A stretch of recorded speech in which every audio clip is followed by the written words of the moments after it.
నమస్కారం. నేడు ప్రచారంలో భాగంగా దరూర్ గ్రామానికి మన మాజీ municipal chairperson, state executive body member doctor Bhoga Sravani Praveen గారు దరూర్కి వచ్చిన వారి నాయకత్వంలో ఇంటింటి ప్రచారం చేయడం జరిగింది. అరవిందన్న గెలుపు కొరకు రెండోసారి అరవిందన్నని గెలిపించుకోవాలని చెప్పి ఊరంతా ఆశీర్వదిస్తున్నారు. మూడోసారి ముచ్చటగా మోడీని ప్రధానమంత్రి చేయాలని బలంగా కోరుకుంటున్నారు.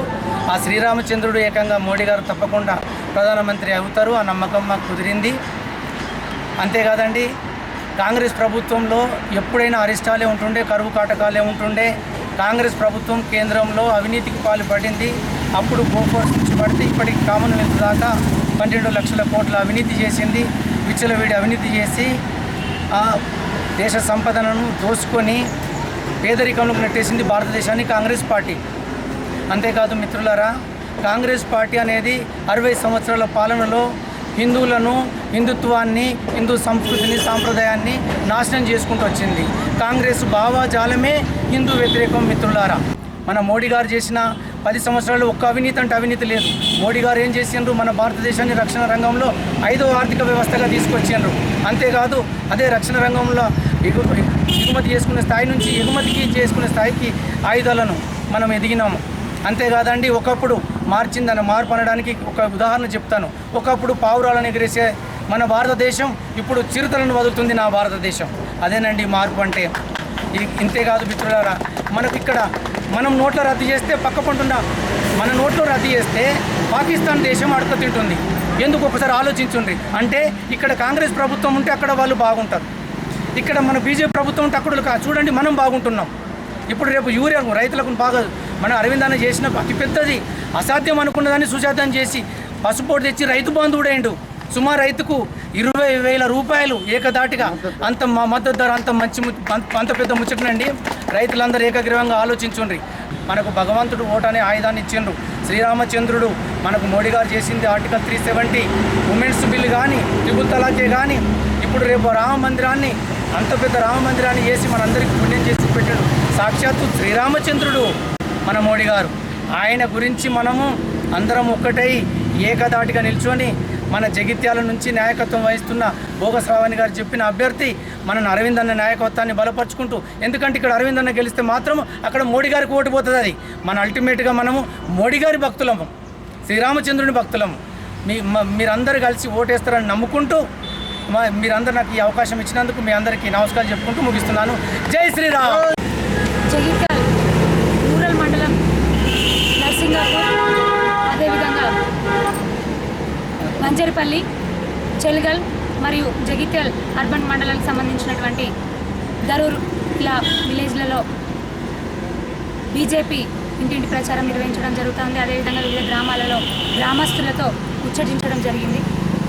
గౌరవనీయులు ప్రధానమంత్రి గారు నరేంద్ర మోదీ గారి 3వ ప్రధానమంత్రిని చేయడానికి వారి మద్దతుగా, అదేవిధంగా గౌరవనీయులు Nizamabad parliament BJP party MP అభ్యర్థి అయినటువంటి ధర్మపురి అరవిందన్న గారికి మద్దతుగా ప్రచారం నిర్వహించడం జరుగుతూ ఉంది. మరి ఇందులో మేము పనికిరాని ఉత్తుత్తి హామీల గ్యారంటీలు, ఆ పనికిరాని 6 గ్యారంటీలు, వాటి గురించి మేము చర్చించట్లేదు. అసలు సిసలైన గ్యారంటీ మోదీ గ్యారంటీ. వారు దేశానికి ప్రధానమంత్రి అయిన తర్వాత కింది స్థాయి చిట్ట చివరి గ్రామం వరకు కూడా, చిట్ట చివరి గ్రామంలో కూడా వారు అందిస్తున్నటువంటి సేవలు, వారు అందిస్తున్నటువంటి నిధులు, వారు చేసినటువంటి అభివృద్ధి, వారి ద్వారా ప్రజలకు అందుతున్నటువంటి సంక్షేమ పథకాలన్నింటినీ కూడా మేము తెలియజేస్తూ ఉన్నాం. ఎందుకంటే కుట్రపూరిత రాజకీయాలతోని నరేంద్ర మోదీ గారు ప్రవేశపెట్టినటువంటి సంక్షేమ పథకాలను వారు ప్రవేశపెట్టినామని చెప్పుకుంటూ ఉన్నారు. గత ప్రభుత్వమైనా ఇప్పుడున్నటువంటి రాష్ట్ర ప్రభుత్వమైనా కూడా. దయచేసి జగిత్యాల నియోజకవర్గ ప్రజలందరూ కూడా ఆలోచించండి. నిన్నటికి నిన్న కాంగ్రెస్ పార్టీ అభ్యర్థి అయినటువంటి జీవన్ రెడ్డి అంకుల్ గారు ఒక విషయం మాట్లాడుతూ ఉన్నారు. నాకు చివరి ఎలక్షన్లు, నేను మళ్ళీ ఎలక్షన్లు చూస్తేనో లేదో, దయచేసి నన్ను గెలిపించండి, తట్టుకునేటటువంటి ధైర్యం నాకు లేదని మాట్లాడుతూ ఉన్నారు. మరి మీరు ఎమ్మెల్సీ పదవి ఉంది మీకు ఆల్రెడీ, ఇంకా సంవత్సరం ఉంది. ఎమ్మెల్సీ పదవి ఉండగా కూడా మీరు మొన్న ఎమ్మెల్యేగా పోటీ చేసింది. మరి ఒక బీసీ బిడ్డనైనటువంటి, ఒక బలహీన వర్గాలకు చెందినటువంటి బిడ్డనైన నేను ఒక మహిళని మొట్టమొదటిసారిగా పోటీ చేస్తూ ఉన్నాను. అన్యాయానికి గురైన ప్రజలందరూ ఆశీర్వదించండి, సేవ చేస్తా. నియోజకవర్గానికి సేవ చేస్తా, ఎందుకంటే ఆడబిడ్డలు కూడా ఎదగాలి, శాసనసభల్లో ఉండాలి అని నేను ప్రజలందరినీ కోరినప్పుడు మీరెందుకు నాకు పోటీగా మరి నిల్చొని ఉన్నారు? మీకు ఆల్రెడీ పదవి ఉంది కదా, అప్పుడు నిల్చున్నారు. ఇటు నన్ను గెలవనియలేదు. సరే మరి అప్పుడు నిల్చున్నారు, అయిపోయింది. మీకు ఎమ్మెల్సీ పదవి ఉంది కదా, మీ రాష్ట్ర ప్రభుత్వమే ఉంది, మళ్ళీ మీకు మంత్రి పదవి వస్తుందో ఏమవుతుందో, మళ్ళీ ఇప్పుడు మళ్ళీ నిల్చున్నారు ఎంపీగా. మరి ఎట్లా నమ్ముతారు ప్రజలు మిమ్మల్ని? లాస్ట్ ఎలక్షన్లు చివరిసారి నిల్చుంటా అంటే 2014 ముందు నుంచి మీరు అదే మాట చెప్తున్నారు. ఎమ్మెల్యే ఎలక్షన్ అయినా, ఎమ్మెల్సీ ఎలక్షన్ అయినా, ఎంపీ ఎలక్షన్ అయినా అదే మాట చెప్తున్నారు. దయచేసి ప్రజలందరూ కూడా ఆలోచించండి. ఈ బూటకపు మాటలు పోయినసారి కూడా ఇదే చెప్పింది. ఎమ్మెల్యే ఎలక్షన్లు చివరి ఎలక్షన్ నేను మళ్ళీ పోటీ చేయన్నాను, మళ్ళీ ఎంపీగా పోటీ చేస్తున్నాను. ఎంతమందిని పక్కకు పెట్టి మళ్ళీ అన్ని సీట్లు మీకే కావాలంటారు? దయచేసి ఆలోచించండి. మీరు సీటు తీసుకున్న ప్రతిసారి, మీరు టికెట్ తీసుకున్న ప్రతిసారి ఇంకొకరు మీ పార్టీకి పనిచేసిన ప్రతి ఒక్క కార్యకర్త కూడా మోసగింపబడతా ఉన్నారు.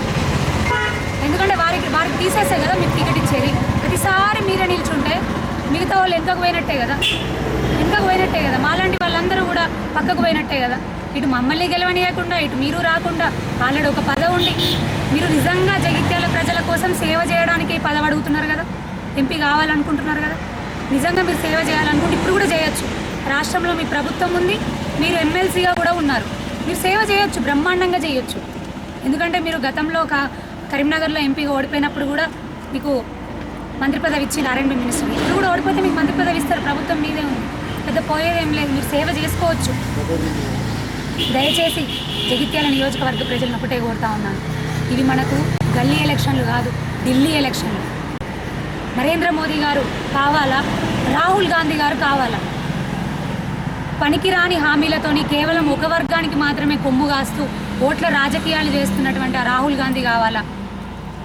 ఓన్లీ ఎలక్షన్ల టైంలోనే దేశంలో తిరుగుతూ కనిపిస్తూ ఉంటారు, ఎలక్షన్లు అయిపోయిన తర్వాత విదేశాల్లో విలాసాలకు పోతూ ఉంటారు. అలాంటి వ్యక్తి కావాలా? దేశం కోసం, న్యాయం కోసం, ధర్మం కోసం మనం ప్రజలందరము తన కుటుంబంగా భావించి ఒక రోజులో కేవలం 3 గంటలు మాత్రమే విశ్రాంతి తీసుకుంటూ మిగతా పని వేళలంతా కూడా పనిచేస్తున్నటువంటి నరేంద్ర మోదీ గారు కావాలా? ప్రతి పేద ప్రజల గురించి, మధ్యతరగతి ప్రజల గురించి ఆలోచన చేస్తూ అన్ని వర్గాల గురించి, ఈరోజు రైతుల గురించి, మహిళల గురించి, పేద బలహీన వర్గాల గురించి, ప్రతి ఒక్క వర్గం గురించి కూడా ఆలోచన చేస్తూ సంక్షేమ పథకాలు తీసుకొస్తున్నటువంటి మోదీ గారు కావాలా? దేశం భద్రంగా ఉండాలా? ఎందుకంటే వారు వచ్చిన తర్వాతనే బాంబు దాడులు ఆగినాయి, వారు వచ్చిన తర్వాతనే ఉగ్రవాదం ఆగింది, వారు వచ్చిన తర్వాతనే ఖలిస్తానీ నుంచి, పాకిస్తానీ నుంచి ఉగ్రవాదుల రాకపోకలు భారతదేశానికి ఆగినాయి. మన జగిత్యాల ఏమైంది? కాంగ్రెస్ పార్టీ నాయకుల అడ్డాలో, వాళ్ళ నాయకత్వంలో PFIలకు అడ్డాగా మారింది, ఉగ్రవాదానికి అడ్డంగా మారింది.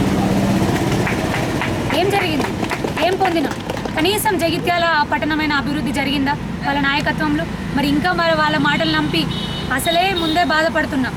గెలిచిన ఎమ్మెల్యే TRS నుంచి గెలిచిండు, వాళ్ళ TRS ప్రభుత్వం రాలేదు, 5 సంవత్సరాలు వెనుకకు పోయింది మన నియోజకవర్గం అని బాధపడుతున్నాం. ఇప్పుడు మళ్ళీ కాంగ్రెస్ అభ్యర్థిని ఎంపీగా గెలిపిస్తే ఇట్లా సగానికి పైగా రాష్ట్రాలలో బీజేపీ ప్రభుత్వమే ఉంది. మీ ఆశీర్వాదంతో వచ్చేది ఎట్లా? దేశంలో మోదీ గారే వస్తారు. మరి ఇక్కడ కూడా మోదీ ప్రభుత్వమే వస్తే మోదీ గారు నిలబెట్టినటువంటి కరప్షన్ లేని, రూపాయి కమిషన్ ఆశించని, ఎక్కడ అవినీతి ఆరోపణలు లేని ధర్మపురి అరవింద్ అన్న గారిని ఎంపీగా గెలిపిస్తే మరి కేంద్ర మంత్రి అయ్యే అవకాశం ఉంది. మనకు అన్ని రకాలుగా కూడా అభివృద్ధికి నిధులు అందుతాయి, నిధులు చేకూరుతాయి. దానికి జిమ్మదారిగా, దానికి బాధ్యతగా ఇక్కడ మేముంటాం, మేము నిలుస్తాం. మీకు పనులు చేసే శక్తి వస్తుంది.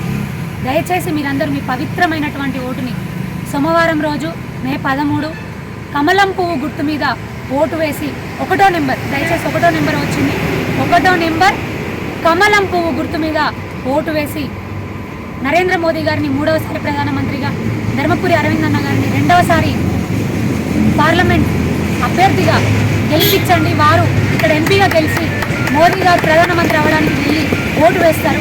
దయచేసి